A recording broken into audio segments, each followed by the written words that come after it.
want to introduce our panelists. I'm going to start with Jeff Wynn on the far left here. Hi, I'm Jeff Wynn with New River Computing. I'm excited to be here. I know there's a lot of smart people in this room and know a lot more about the technical details, but we kind of interface between the business world and the IT world and the cybersecurity world, and I'm just excited to have this panel. I've got some ideas. I'm Mo McClanahan. I am currently the high-tech crime specialist with the National White Collar Crime Center, and I'll share a little bit more of my background when we get to my section. Hi, I'm Natalie Suarez, and I, what does my title mean? I just run around and do this. I talk to people about cybersecurity so they can be safer professionally and in their, and personally. And I'm with ConnectWise, and we partner with New River. Hi, my name is David Raymond. I'm the slide says I'm the vice president for IT, but I'm really not. So I work in IT at Virginia Tech and wear a variety of different hats. I was recently the interim vice president for IT and CIO for the university, but we now have a full-time CIO on board. So I'm fortunately taken off that hat for now, but still very involved in the office of the CIO at Virginia Tech, and so we manage the university network, and that obviously includes the cybersecurity effort across the university. I'm very involved in the Virginia Tech's IT security effort and have been since about 2015 or so. I'm a retired Army officer, so I have pretty extensive experience in the DoD, doing lots of things, including lots of cybersecurity work. In short, don't mess with him. Can everybody hear us okay? Even in the back? Everything good? All right. Yeah, I don't know. If there's a chance that we can turn the music off, that'd be great. If not, that's cool. We'll just try to play along to the beat. I guess to kind of kick things off, we're going to start with Jeff. He's just going to kind of give us a brief overview of a couple items, just cyber related, and then we'll kind of go down the panel. But I guess first, I'll let you kick it off with let's just talk a little bit about what cyber is, and I don't know, whose job is it? Thanks, Jeff. Well, as it turns out, cybersecurity is everyone's job. I feel very passionate about this, and I also feel very passionate about having discussions between diverse stakeholders. I really blame Mo for a lot of this because she came to one of our panels 6 months ago, was it? Something like that. It was last year. And started talking to me about her experiences in cyber, and I was like, wow, this is a blind spot. I had no idea what was going on. So what I'm hoping to do is have discussions between various stakeholders so we know what's going on with each other and can make better decisions and do better on the cyber thing. So academics, law enforcement, government, business, IT pros. I'm putting on these events, or we're putting on these events, because I think it's important to jumpstart these relationships so that maybe we know somebody in government, or somebody in government knows somebody in IT, so that when something happens, kind of know who to talk to or ask questions of. So that's how I kind of feel about it. Real briefly, not everybody knows this in this room, but a bunch of you do. What is CIA triad, cybersecurity? Confidentiality is your data yours and nobody else shouldn't be able to see it. Is it does it have integrity? Is it being changed in some unexpected way, either by an adversary or because some piece of software is like overwriting your data files? And finally, availability is, can the people who need to see the data see it? And sort of in that level of importance from left to right in my mind, confidentiality being the most important, and then integrity, and then availability. Three-legged stool analogy, people, process, technology. If you want this deck, I can get it. I'm not going to talk through every slide here because there's other people that are going to do more interesting things than I am. People, process, technology. That three-legged stool is missing a leg. It's going to fall over. We don't want that. I don't want to talk about zero trust, so we're not going to do that. If we want to talk about zero trust later, we sure can. What I do want to talk about is what's keeping me up at night right now. And what's keeping me up at night is supply chain vulnerabilities and attacks. That's one of the big things. So in my world, the supply chain is all of our software vendors. It could be our hardware vendors. That's the supply chain in my world, and each of you has a different supply chain in your world. So people like us in managed services serve not only ourselves, of course, but a wide variety of different clients. Some MSPs, have tens of thousands of endpoints they're protecting. The tools we use are vulnerable to attack, and that scares the hell out of me, because if our tools are compromised, that means everybody's compromised. George says I'm off camera, so I'm going to go back over here next to Mo. So I just wanted to point out 3 of these things here. SolarWinds Orion, December 2020, may have heard about some of this. It's an enterprise IT management platform. It does a lot of different things for folks. An adversary inserted malicious code into product updates. So imagine if an adversary inserted code into a Windows update. That's pretty scary in my mind. And they maintain access to thousands of networks for months. And you think about that. Kaseya VSA happened in July 4th weekend 2021. That scared the heck out of me too.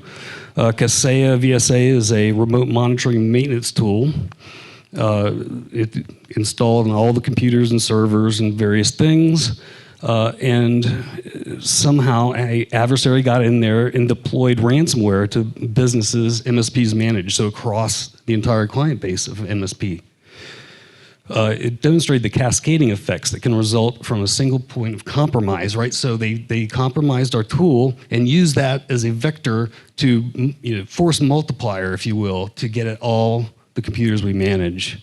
So managing our supply chains and seeing that they're safe and secure is super important. This week, ConnectWise Screen Connect had an issue was discovered. Natalie can correct me here if I start misspeaking.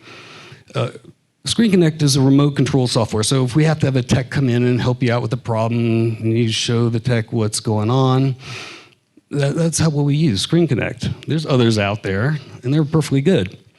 This vulnerability was discovered a couple weeks ago, I believe, by a third party who did not...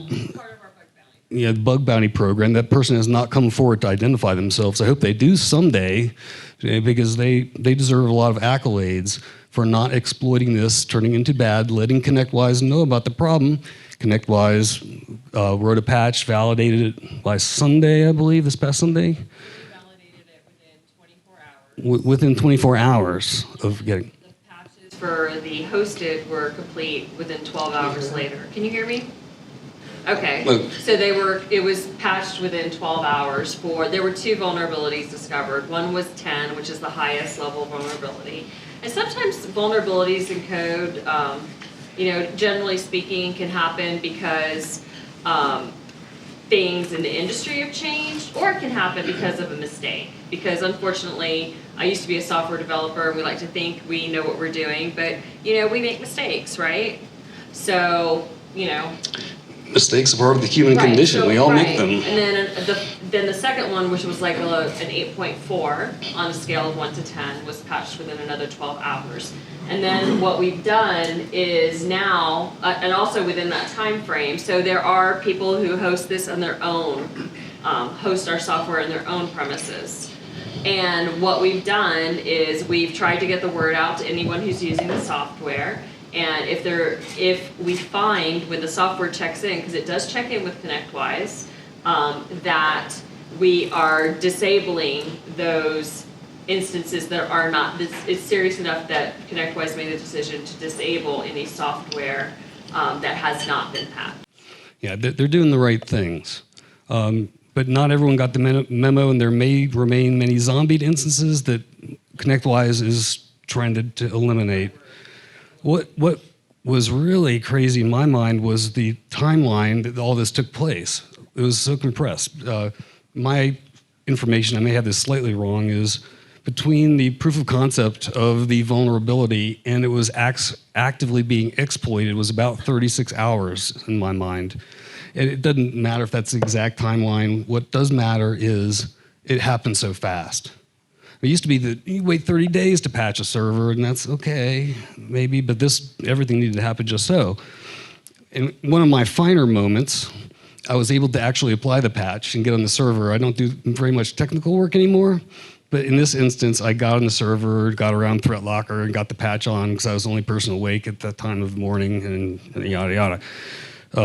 So that's one thing that keeps me up at night, is just worrying about what's next.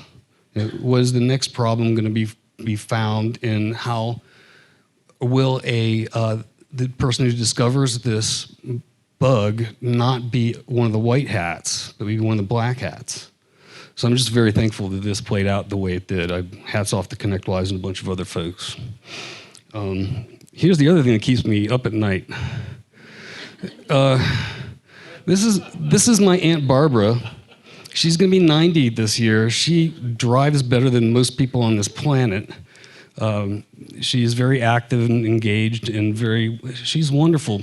She's a strict Baptist, right? And she's a threat to national security, right? She really is. And here's why. Is cyber unaware folks, like my Aunt Barbara, one unfortunate click or one phished email is going to make her machine a North Korean bot or a Chinese or a Russian or whatnot. Cyber unaware folks are also more prone to be scam victims. So I feel like we have a duty to educate the Aunt Barbaras of the world. I've got these cards out here that Bill printed, actually, with the sender links attachment message thing. And I hope that she still has this card taped to her computer so that when she gets email, she can see, oh, that's not really Jeff sending that message, or it doesn't sound like Jeff. So I think that we all have a duty to educate the Aunt Barbaras of the world with the SLAM, being skeptical, how to make a good password, and doing all the other things. And to that end, a friend of mine, our spouses are trying to spin up a nonprofit to get the word out beyond the 1,000 of these that I printed out. But what I'm hoping that all of you will do is take the time to talk to your Aunt Barbara, please, and have that conversation, even if it's a little bit uncomfortable. It's like, hey, Aunt Barbara, when you're online, do you know how to spot a fish? And then take the time to talk to Aunt Barbara and let her know what to do. Because not only will you be helping out Aunt Barbara not fall victim to a scam, I mean, it legit is a national security issue, right? So I'm going to get off my soapbox right now about that particular one. I will note that we do have these handouts right here regarding asking you various questions or not. We'll come gather these up here, and after the Q&A, go through some of them and see what you all want to talk about with the panel and other people that might be in the room. Let's see if I've got another slide or not. I sure hope I don't. We got some cybersecurity terms. And everybody in this room, or most of us, probably know we don't want to throw the word breach around. Is this your slide? I'm going to shut up now. Mo's going to take it at the end. Yes, we do not throw the word breach around. We do not throw the word, incident around. So these are some really important terms. So an attack or an event, that could be something as simple as a threat actor or an adversary, that's what we call the bad guys, launching a script to look and see if there's knocking on your door. Are there any open ports? I bought this password and username list off the dark web. Do any of them work in your infrastructure? So that would be considered an attack or an event. An incident is when the confidentiality, integrity, or availability is, what's the word? I don't know what the word is, of an information asset is interrupted. So someone gets access to information, right? Or alters the information. A breach is something that results in a confirmed disclosure of information, of data. People seeing data basically that they should not be seeing. So this is kind of a new stat that I found doing some of my research, because I do like to bring in stats for some reputable sources, so I'm not just pulling all this data out of the air. But believe it or not, 82% of ransomware attacks are targeting small to mid-sized businesses. And there are many reasons for this. One of them, I kind of just talked to, you had these bad guys knocking on the door. When I started my career, if you were a bad guy, it meant you were a software engineer or a network engineer. You had that skill set. Whether you had the degree or not, you had that skill set. You wrote your own software. You understood how to deploy phishing emails or to set up a phishing website or to write the actual code to encrypt data. And unfortunately, that's just no longer the case. All of this stuff is automated. So, I mean, I'm sure there are still people sitting in their basements, wearing the little black hoodies, eating Twizzlers and Cheetos and drinking Mountain Dew, but that's just not the norm anymore.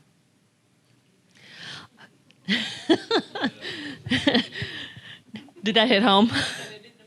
Oh, yeah, I know, mine too. So how are these bad guys getting in? So most of you have probably heard of Verizon, right? You may not know that they do a data breach investigations report every year. And this is the latest version of that report, which reports on 2022 data. And the most common way that bad guys are getting into your system is through credentials, whether they're brute force attacking and discovering someone's password because maybe Aunt Barbara loves doing those little Facebook quizzes, right? So everyone knows what her first car is and her favorite color and her first boyfriend, right? So it's super easy in her dog's name to guess her password. Or maybe they bought a list online and someone who works at your company is using their work email and that same password that they use to get into that corporate infrastructure to shop on Amazon or to create their profile on Facebook, right? And then when those are bought, of course, the bad guy goes around automatically basically knocking on doors to see what can I do with what I purchased. Phishing, I think we're probably all very familiar with phishing, and we just heard about exploiting vulnerabilities. I knew there was one we were forgetting, Log4j. Yeah, so Log4j, that is basically a Java library, and it was used in a lot of code by a lot of people, and in a lot of places people probably wouldn't expect. That was another huge exploit. So that's one of the reasons why it's so important to know what you have. When you're creating your cyber program, the first step is always identify. Identify what you have to protect, identify what you have. So what software do I have? What hardware do I have? What data do I have? And then categorize that so that when something comes down the chain, that you're not caught blindsided. And I think a lot of people were caught blindsided with Log4j. Okay, so here's some info on the current landscape. It's funny you should talk. You actually mentioned some scams. So this is called pig butchering. This scam, and pig butchering is a romance scam that Aunt Barbara needs to watch out for. Is Aunt Barbara single?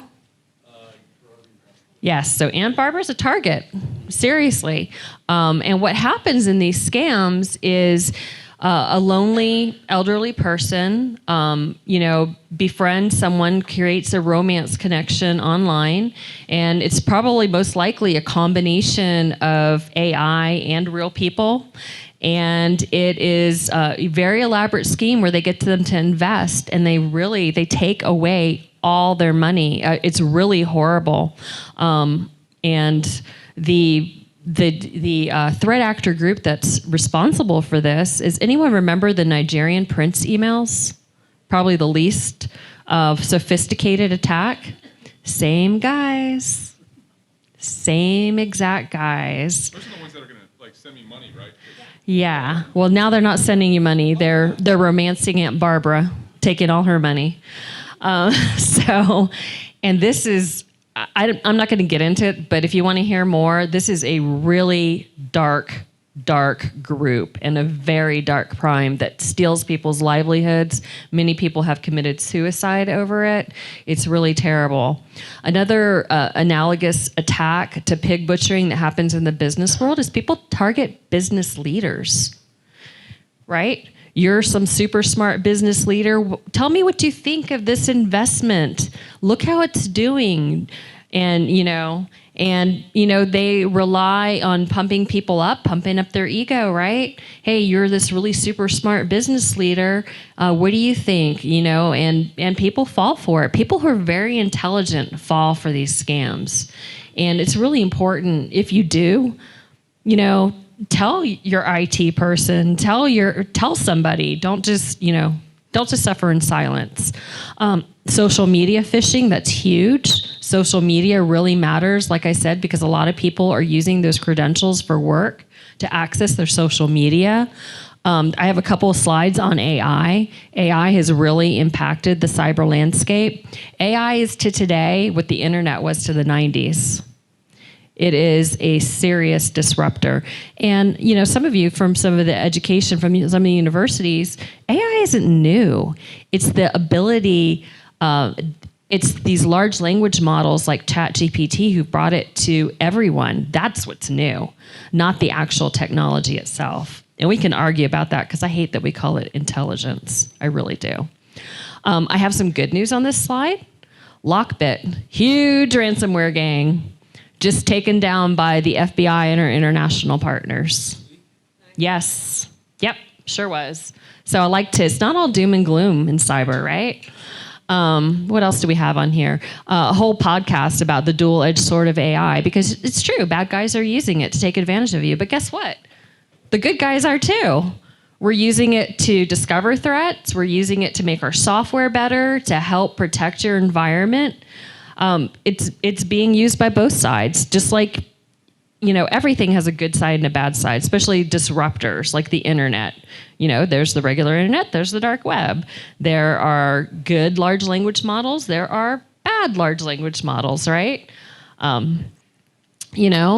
AI, again, is another thing that's lowered the barrier to entry. But even before AI, we had ransomware as a service, right? Phishing as a service, anything as a service. It drives down their cost. One thing to be aware of is, I love ChatGPT. I think it's a great resource, but you have to be able to... Oh, yeah, it does. It actually has what they call data hallucinations. It'll actually lie to you. And if you think about it, boy, that thing is scraping the internet. And we all know everything on the internet's true, right? Yeah.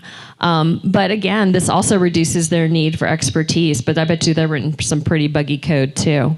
And even good ones like ChatGPT. I did a demonstration where I wrote 4 phishing emails with very little information on any target, and I was able to write very real convincing emails, not Nigerian print scam quality, but grammatically correct. No weird phraseology, right? Just by saying, "Hey, ChatGPT, I'm creating a security awareness training. Can you help me create some phishing emails?" I mean, it did warn me not to use it for bad purposes. So, yeah. So y'all are safe. And this is interesting. The cybercrime uptick. It's interesting because when the conflict started between Ukraine and Russia, we saw ransomware go down, and now it is back with a vengeance. Basically it's going to fundamentally change the way we do business. I mean, I have kids now who have never seen there are kids in this room who've never seen a 45 or a vinyl record, right? Even though I think they're coming back, aren't they? Yeah. Or an 8-track. Probably some of you haven't ever seen an 8-track. I have. Shh, Mo. Your kids are going to grow up with AI, all of you. AI use. So, Jeff, I have a question for you. When someone says, "Hey, Jeff, you should never, ever, ever do this," what does that make you want to do? I'm going to do it. Yeah, me too. How about you, Mo? Yeah, I'm not. I bet you're a rebel. Someone tells you can't do something. I know he is. So, AI in your business. I'm telling you, don't bring down the hammer, whoa, and say, you can't use this.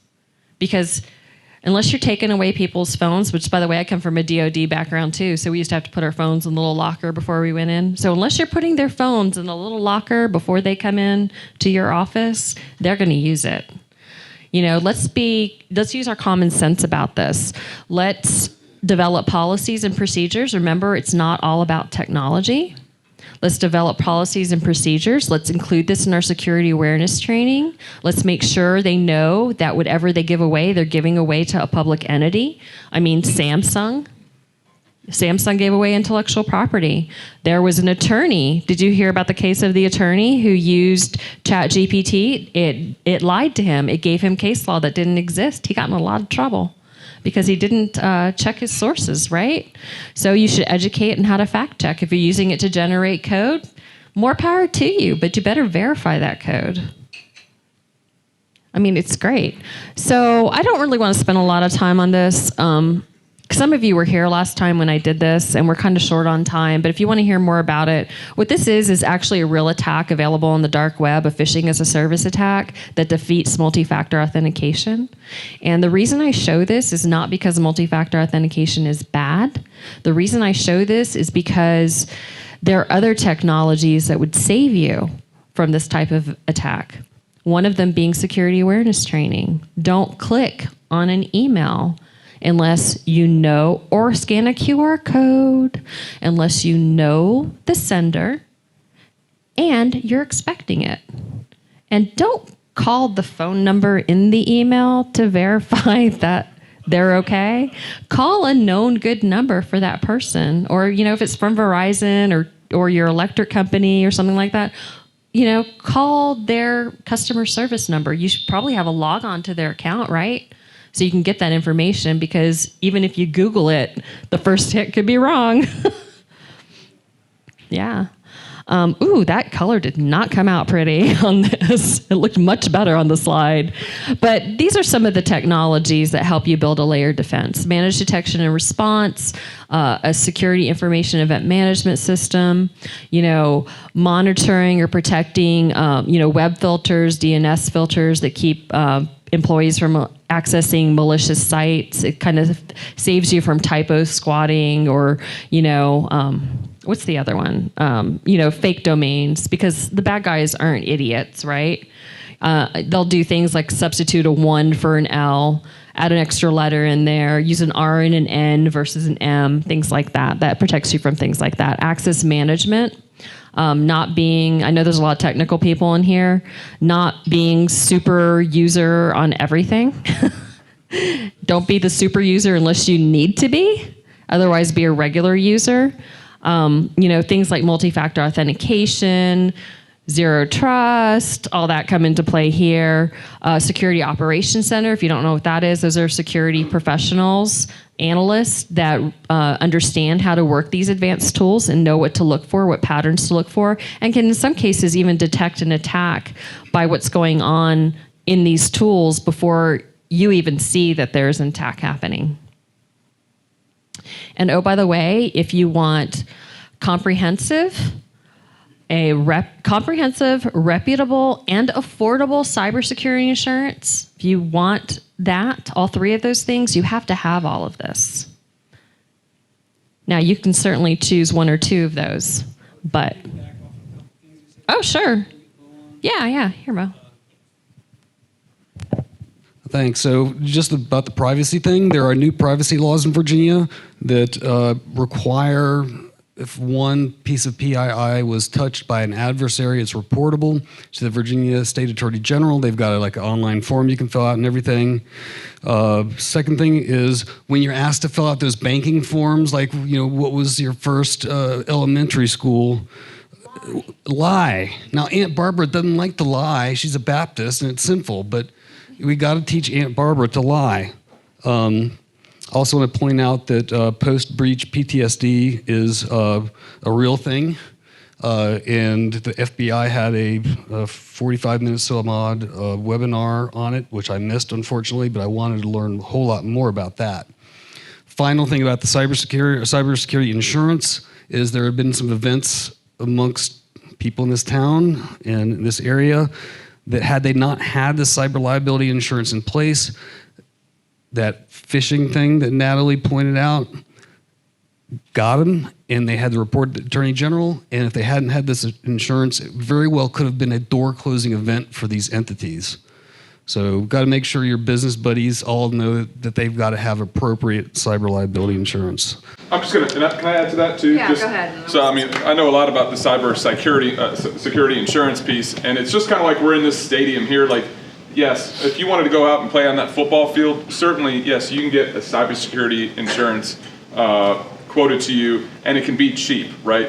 But if I give you some cheap pads to go out there, maybe I give you a leather helmet, and I say, yeah, all right, go play football now against the guys that we have that are wearing more appropriate type protection, I'm going to bet on those guys that got the most appropriate protection, the lineman with the real gear going against the guy with the leather helmet, and say that the other guy's going to be a little bit more protected. I mean, you pay for what you get, and so just be careful too when you're looking at those things. Know what you need, know what you want. Certainly have those things, because if you want coverage that's actually going to help you out in the event, that's actually going to help you keep your doors open, that's actually going to pay for things that might be needed, help you with time, because if you go through a true scenario where you are dealing with this stuff, none of you or your associates probably have the time to really invest and put towards that, as well as put the same amount of time to their normal daily needs the business has. But if you have a full plan in place, it's a lot better. So anyway. All right, so we're going to shift the conversation a little bit, and I'll give some disclaimer as to why Jeff is blaming me for this get-together that I'm sure you guys are enjoying already, right? So a little bit about me. Again, I mentioned that I'm a high-tech crime specialist with the National White Collar Crime Center. What I do there is I teach law enforcement on how to work cases involving cybercrime. And so my background is that I retired from law enforcement, so I worked 20 years here in the New River Valley. I worked starting out in Blacksburg back in '99, and then I retired from the Christiansburg Police Department with the last 8.5 working internet crimes against children. So my background is working cases having to do with both proactive and reactive type of investigations involving undercover chat. I also worked peer-to-peer file sharing, so who here knows what peer-to-peer means? Good, I knew this was the right audience. But for those that are not sure what that means, if you remember Napster or LimeWire back in the day, where if you just wanted to download a song or a movie or a video, but you didn't want to pay for it, you would install that onto your computer, and then you would talk to other computers that had the same program, and you would search for the term. Well, to give you a little background, that is how child predators exchange files of child sexual abuse material, is through the peer-to-peer. So they kind of bypass the internet. We have undercover computers that are actually monitoring the IP addresses of those who have these files. So when some of these files have been shared or distributed, or we've confiscated them through law enforcement, we send those files to the National Center for Missing and Exploited Children, and it's stored in a database. That's the short story on how some of these cases work. And then I also investigated any of the cyber tips that came in from the National Center for Missing and Exploited Children. I am trained and certified in digital forensics and provided forensics of all of these cases, not only in Christiansburg, but also 9 other counties in Southwest Virginia. Christiansburg is the only agency here in the New River Valley that has a full-time ICAC investigator.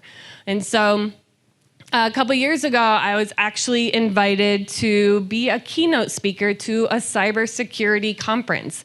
And I started thinking to myself, what does my background really have to do with cybersecurity? And so I thought maybe I should Google it to make sure I understood the definition, because sometimes people use words and it doesn't really mean what they think it means. Anybody? Where's that from? Okay, thank you, Princess Bride.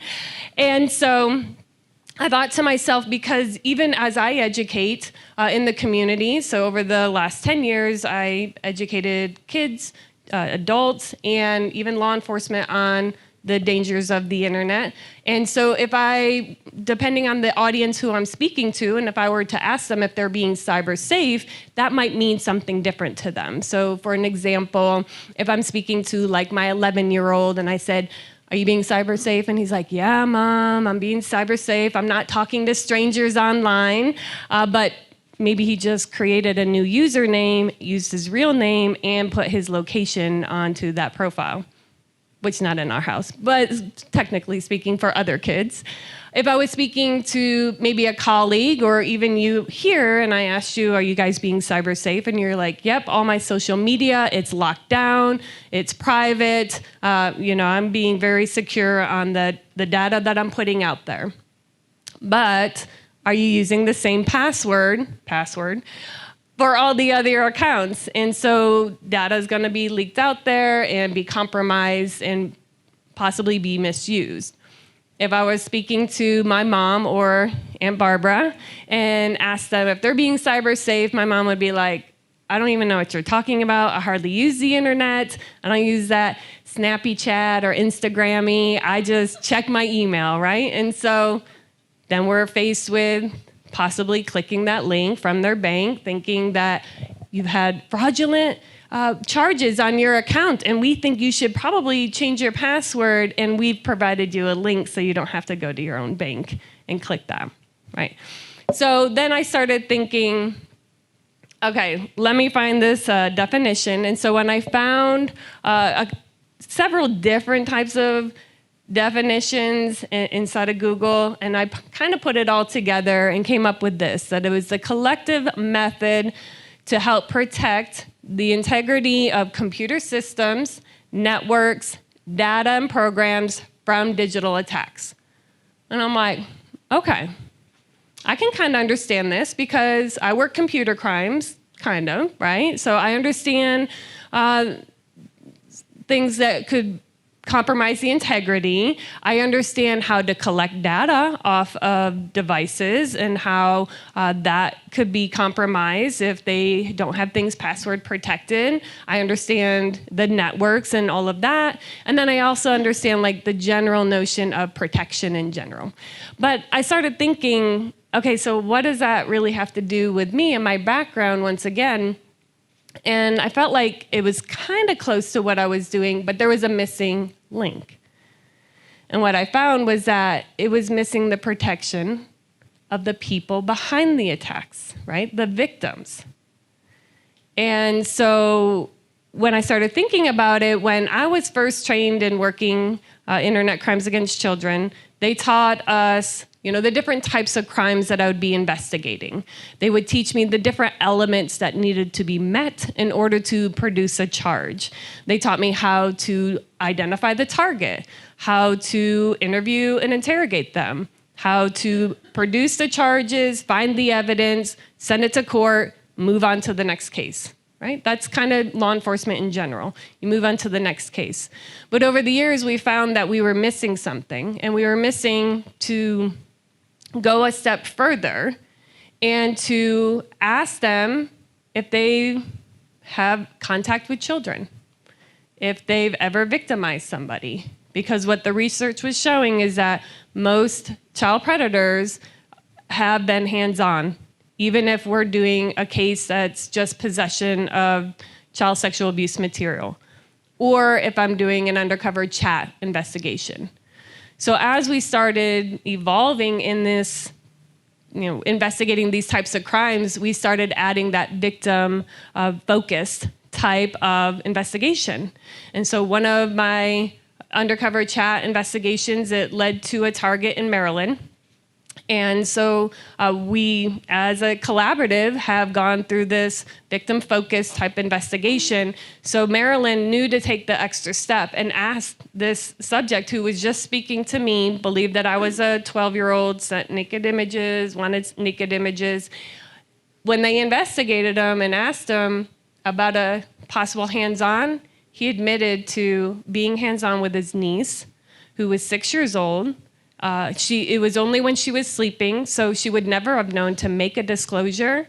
And just because they asked the question, not saying that they all will confess, I mean, most of them do, they want to tell, but he did. And so we were able to protect another victim. And he also admitted to being in the process of luring 2 children away from a foster home. And so we were able to prevent that. So what I found is that when it comes to even cybersecurity is that when we look at the numbers and, I knew how I saw cyber crimes, but how does the world see cyber crimes? And so I Googled once again, and I looked, what's the number one cyber crime that we're seeing? And if you guys wanted to throw some out, what would you think? Ransomware? Anyone else? Go ahead. Business email, okay. Anyone else? Distributing, okay.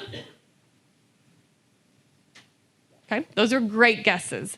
So, when I came to the Internet Crime Complaint Center, IC3, which is regulated through the FBI, they showed me that the number one, and it's hard to see back there, sorry, the number one cybercrime, this is 2021, was phishing or vishing or smishing type of events, right? So 323,000 reports, and it equaled out to be almost $6.9 billion, which to me, I'm like, well, okay, that's a lot of money. That's a lot of reports.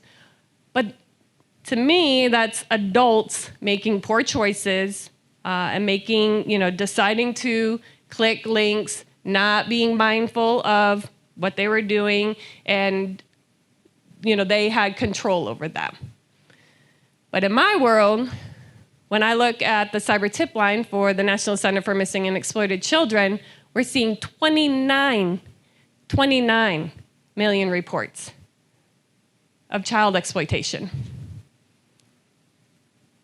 And so once again, that's just where we're seeing, why is Google and why is the FBI reporting the number one cybercrime, phishing reports? No mention of child exploitation. And so that's where we're just seeing that disconnect. And it really, that's kind of where this generated from is, just speaking up in a roundabout way of what I see through my background. And, going back to even looking at the different career choices. So if you're in college and you choose a career in cybersecurity, you're going to learn about like computer engineering, how to protect networks and data assets and all of that. And then if you are in a career for criminal justice, you're learning about, taking classes in psychology, like learning about behaviors and people, sociology, the criminal justice system. And so the disconnect there is that we're both experts in the field, but we're not communicating with each other in the realm that cybersecurity has nothing to do with people, and criminal justice has nothing to do with computers. Like there is no cross education or fields.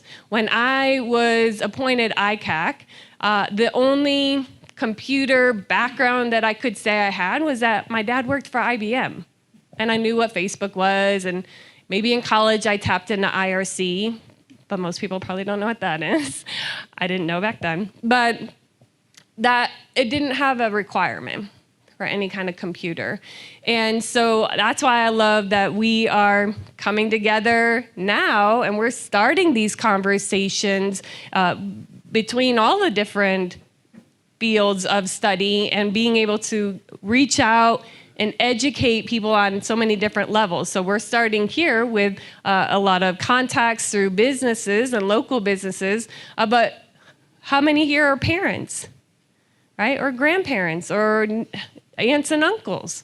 So the conversation is going to continue into our home, not just about the security at our businesses, but in our homes, educating children, and then also educating community members. So that's my spiel.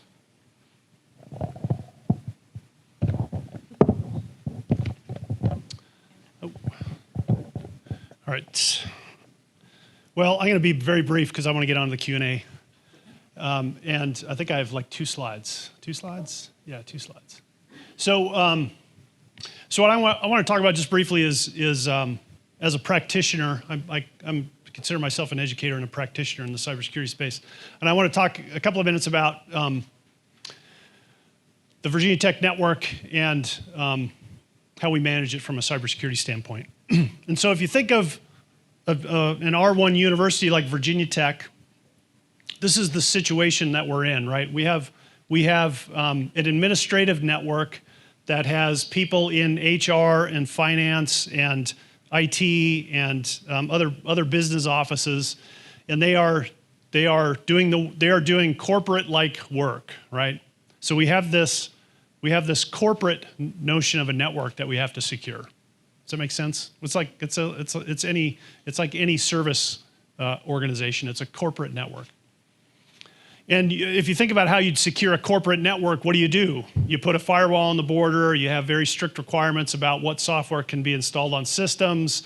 You know, nobody logs in without specific, two-factor authentication and et cetera. You can lock down these systems. When I was in the DoD, we ran a corporate network, right? I couldn't even install software on the computer that was sitting on my desk.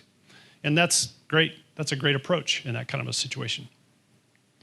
We also have the academic network. So we have students and faculty members. And for that group of constituents on our network, we're an ISP, right? We provide internet service for those users of the network.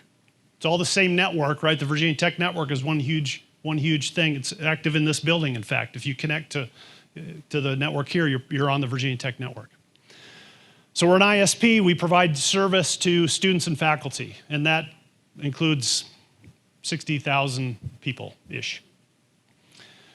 And then we're a research network, right? So we have researchers that are doing academic research and other kinds of work, and they are maintaining their intellectual property on systems that are connected to the Virginia Tech network. And for a lot of that research, they can't use the system on which they can't install software, right? So they're going to stand up a server on the Virginia Tech network, and they're going to connect it to the internet.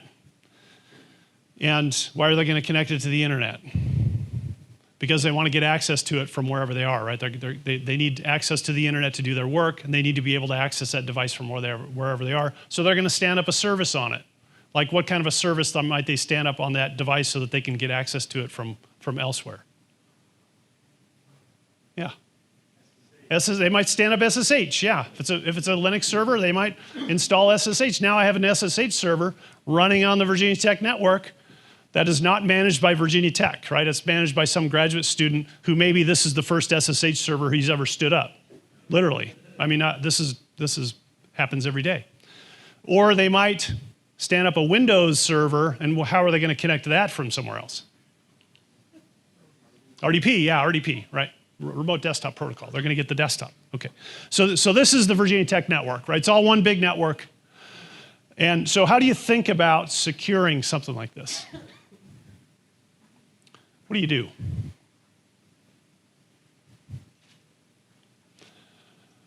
So we have this university model, right? We think of museum model. So if you think of a museum, this picture is from the Louvre. Has anybody been to the Louvre?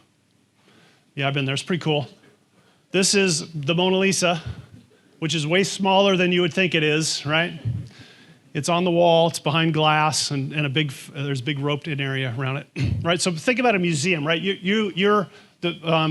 Average people are allowed to walk into the museum and look around, and you're looking at paintings that are worth millions of dollars, right?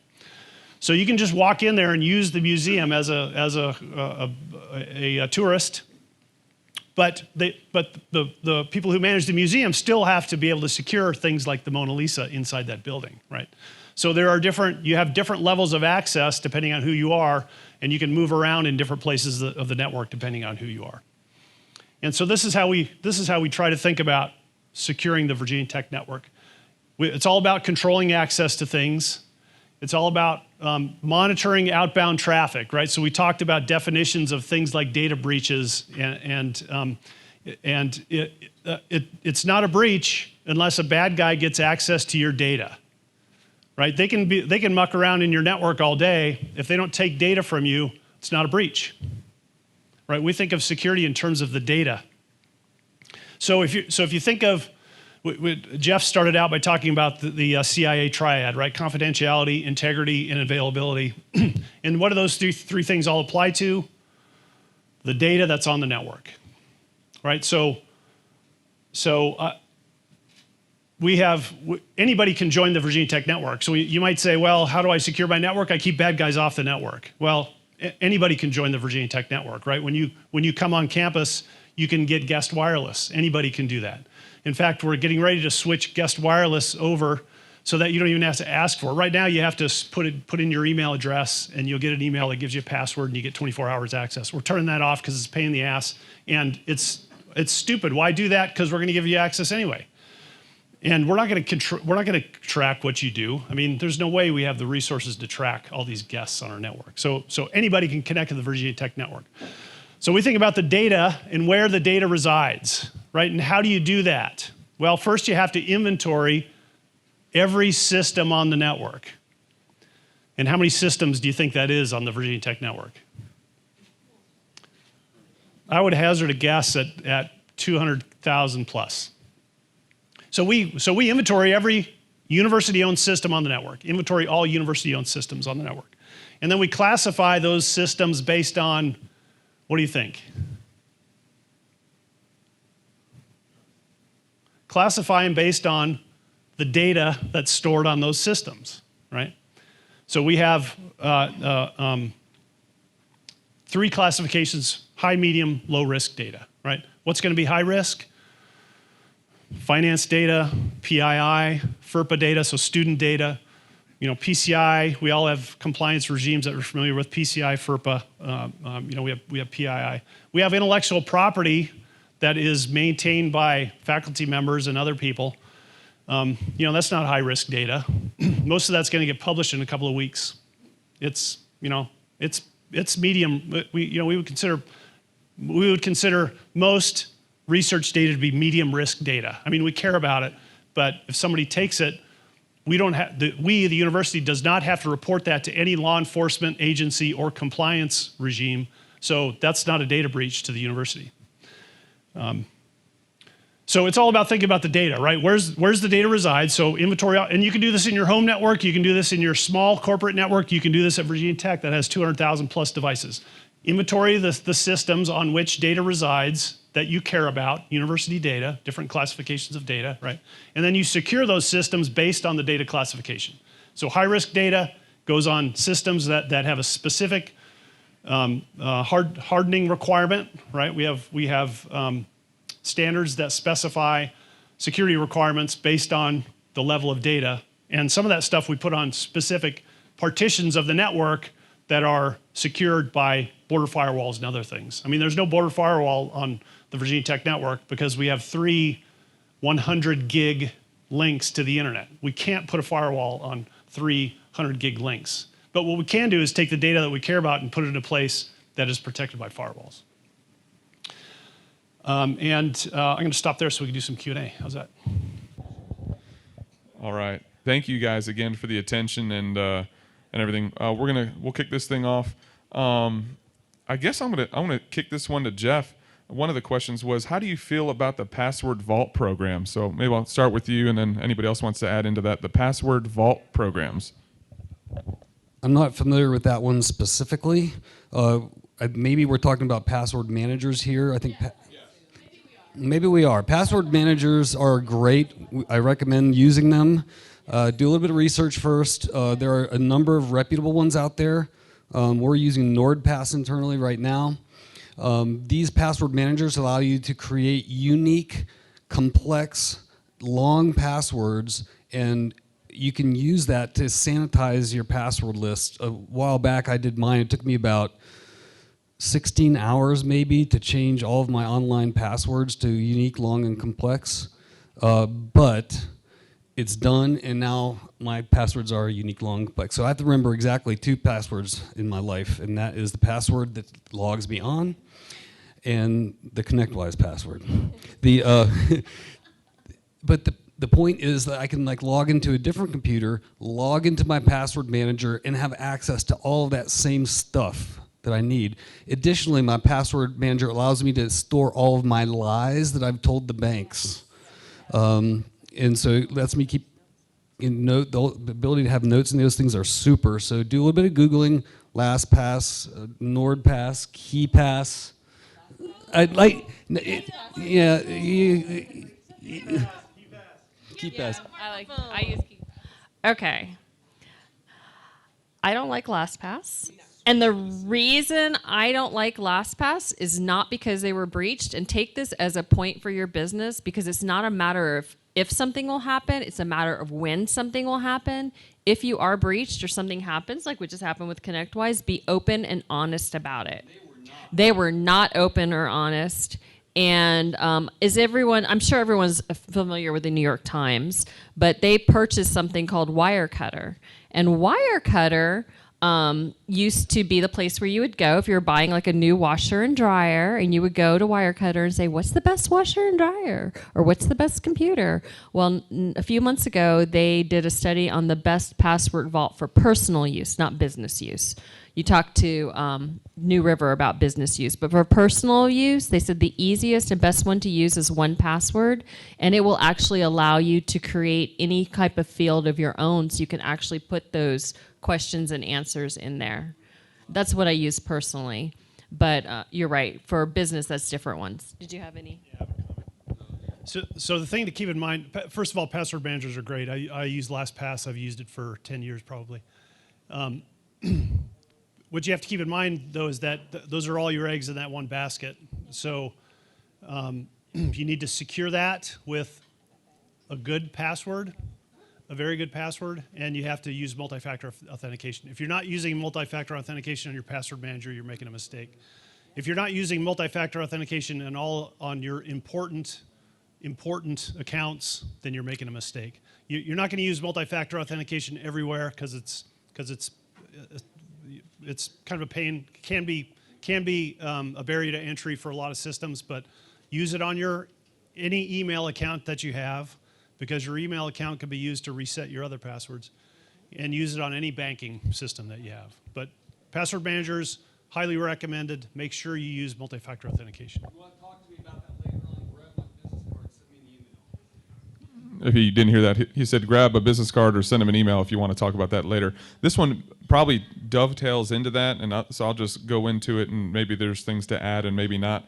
But one of the questions was, what is your biggest cybersecurity concern? And this one was really mitigating risk in the public sector, particularly in low budget or budget restricted environments. So I guess that also kind of tails into, hey, a lot of businesses here aren't Target, aren't Walmart, aren't Lowe's. They don't have these huge, crazy budgets to put towards cybersecurity. What are some things from a more, for lack of a better term, budget conscious scenario smaller businesses can do to maybe help increase their cybersecurity? The biggest bang for your budget is security awareness training. 74% of all breaches are due to a human element. People clicking on that link they shouldn't click on, doing something. And a lot of times when someone's clicking on that link, the second part of that is to have a good culture of cybersecurity. So sometimes we click on that link not because we don't know any better, but because we're multitasking and not really paying attention, and we make a mistake. But knowing who to go report that mistake to so they can minimize damage. Security awareness training is huge. It's probably the most budget friendly and the most bang for your buck. And if you have cyber liability insurance, it's possible that your insurer will provide this training for you. I know we kind of skipped over it a little bit in the presentation, but there was some interest in zero trust. So I don't know if anybody wants to just touch briefly on zero trust.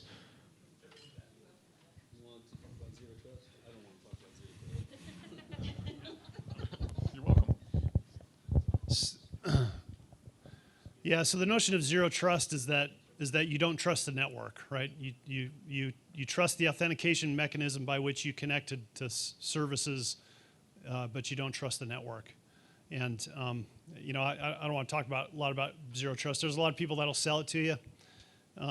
Be very skeptical when you talk to vendors about zero trust, because they're they're gonna try to sell you more than you need. But you know, it's really all about making sure that your connections to the assets that are securing your data are, when you connect to those assets, it needs to be a secure connection, right? So when you connect your bank, you connect using HTTPS. So everybody talks about the little lock screen. No bank in the world is going to let you connect to them without using HTTPS anymore and log in and do something important. You know, so your connections to services, in most cases, you don't really have to trust the network. Your connection is secured. So zero trust is in, you know, most of the internet right now. You generally don't have to pay some vendor more for it to get it installed on your network. But if you have a corporate network on which you want to, you know, talk about something like zero trust, then I mean, it's a good approach, because then you treat the network like we do at Virginia Tech, and that is, you don't care who's on it. It's you know, you can assume that it's that there are bad people acting on your network, and so you're not in the mindset of keeping everybody locked out, which is never going to happen. Thanks.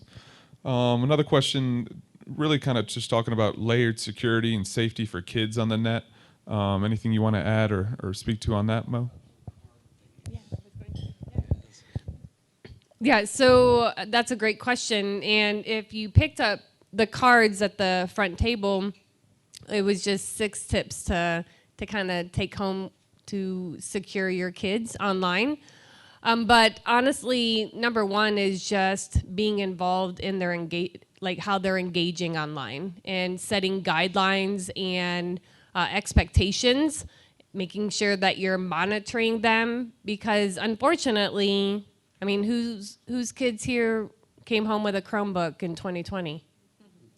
And how many kids stopped using them when they went back to school? No, none of them. And so we can only monitor what they're doing, because they're doing it at school and then they're at home. And so utilizing any of the screen time apps, the parent monitoring apps on their devices, and just continue to talk about some of those dangers that we've talked about tonight. And I also recommend, and I put it on the card, probably needs a little explanation, is set up Google alerts. So if you've never done a Google alert, you can have it set to anything. And if you were to say, put inside of a Google alert to send you emails and notifications anytime there's a case or a news article involving children and cyber, or children and social media, or children and cell phones, then you get those news alerts and you can see what's trending, because it's hard to stay on top of all the ways that predators are getting to our children, how they're victimizing them, grooming them, because they're constantly talking to each other and always evolving, just like bad actors in all other cyber types of crimes. So that's some ways. I always have more. All right. The next piece. So obviously, you know, one of the questions was, what is your biggest cybersecurity concern? But it also kind of dovetails into, you know, is there anything that they wanted the panel to discuss? And a lot of this came around, you know, privacy, as it depends on technology, and technology grows. There's some questions about, you know, the rise of scams and phishing, and how do we stop or at least slow that down? The future of cybersecurity as it with the rise of AI. What are things that we should be looking for or potentially doing to address some of those items? Yeah. Well, just go down the road. Yeah, I mean, I'll just start quickly. You know, user awareness training is great, and we should do it. But you're never gonna, you know, so if you look at the stats, you'll see that, you know, user awareness training is going to reduce the number of people who click on the link from 60% down to like whatever, 40%. So what that means is 40% of your people are still clicking on the link, right? So what you've got to do is understand that. I mean, some people's job is to click the link. literally. Some people who do work in finance, they receive emails all day, every day, and those emails are full of links, and their job is to click into that PDF and figure out what that budget transfer is about, so they can go on some other system and enter data, right? So you're never gonna stop phishing. You're never gonna stop people from clicking on the link. But what you can do is you can deploy things in your network that make those links less effective, right? So we do some things in the university network. In fact, we just transitioned all student, staff, and faculty off of Google and onto Microsoft, because we can do a lot of interesting things in Microsoft that people click on the link, and there's a bunch of things between their click and the internet that that Microsoft puts in place to help us prevent those bad actions from manifesting into systems that are compromised. So just understand that people are going to fall for things, and you got to do the best you can in the network to prevent those bad things from manifesting. Definitely. So one of those technologies we refer to is an endpoint detection and response system. Sometimes you'll hear that referred to as next generation antivirus, which is really a misnomer because it's not antivirus. But what this does is it detects behaviors, and it knows how things should behave. So say, for instance, you do click on, or maybe you download an attachment, like a Microsoft Word document, and then that Word document launches a process on your machine. The endpoint detection and response goes, well, that's not normal Word behavior. Word is used for documents. It's not supposed to be launching processes or trying to change things on your machine. So it would stop that. That's the type of software that would stop stuff like that. And that's why the insurance companies want you to have endpoint detection and response. Likewise, we have something called a SIM. And a SIM, depending on which one you get, some of them are also IDSs, or intrusion detection devices. So they monitor your network traffic as well as monitoring logs from all of your other devices, like your firewall, even your EDR, from your different systems. Even if you have people who are working from home, those EDR logs can go into the SIM, and what the SIM does is it correlates all this information. Now, the SIM doesn't take action, but what the SIM does is it generates alerts for someone like a security analyst to look at. And to look at that and decide if is this a false positive? Is this just someone knocking on the door? Is this someone who got in? A lot of times when you're breached by like a phishing email, what happens is the bad guy will do a few things, because now when your email is breached, it's not just your email, right? It's all your files in SharePoint, your OneDrive.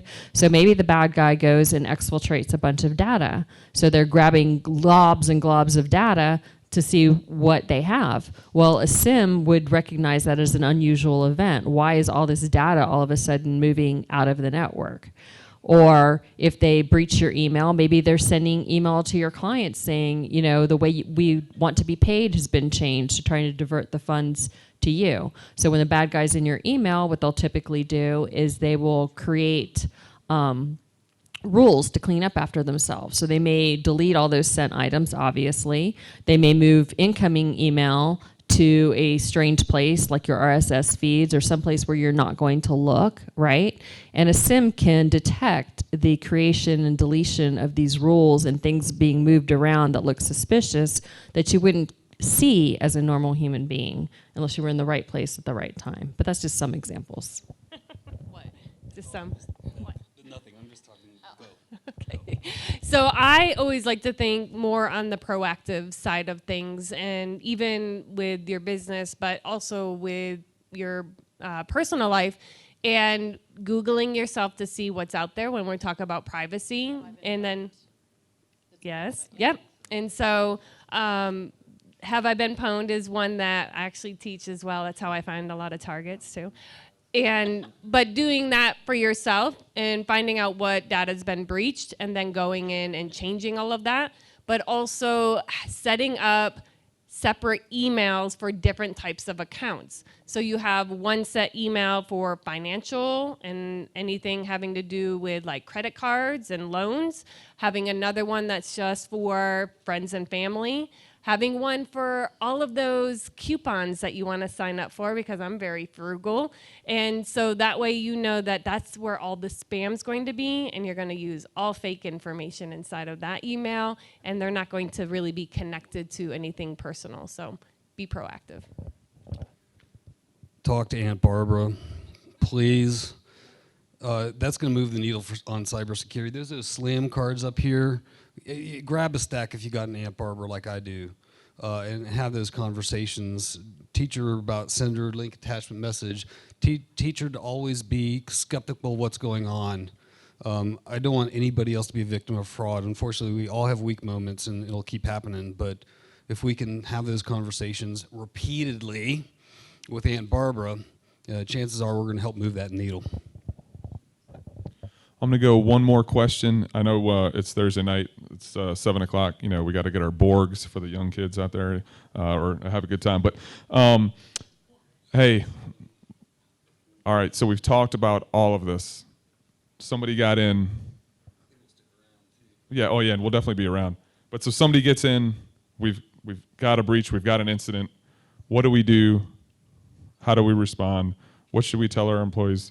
Let's maybe just like a quick 20-second answer from each of you, just what you suggest.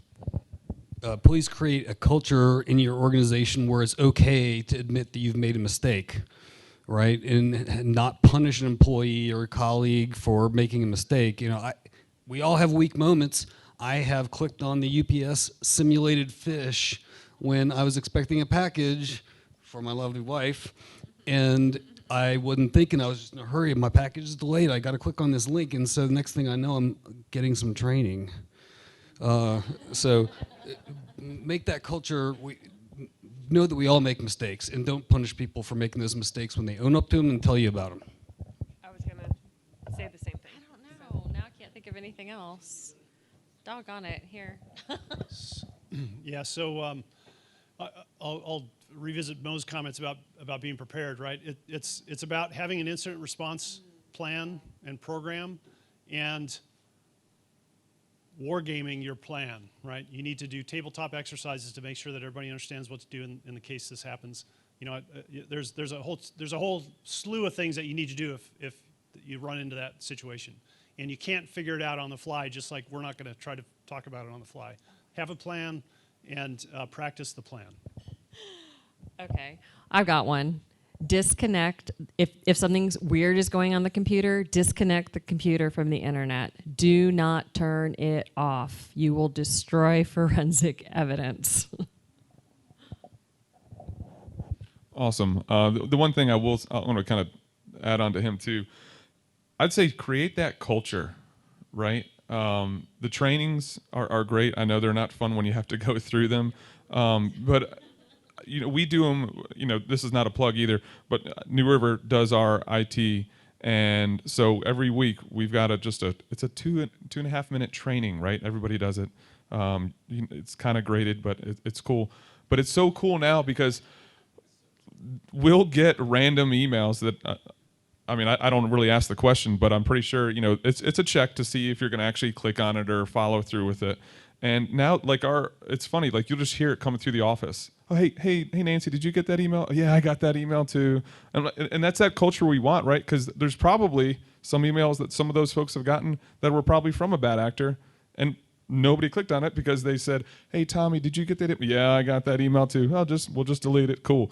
And there's some that are kind of tricky, and we can send it to somebody that we trust, and it works. But so I would say just adding to that, create that culture. It's pretty cool. It sounds kind of wonky, but I think it's really neat. Yeah, it is. That said, we are going to stick around. If you have any other additional questions, please feel free. We're here for as long as you guys really want, I guess, to some degree. But again, thank you so much for coming and in taking part in this.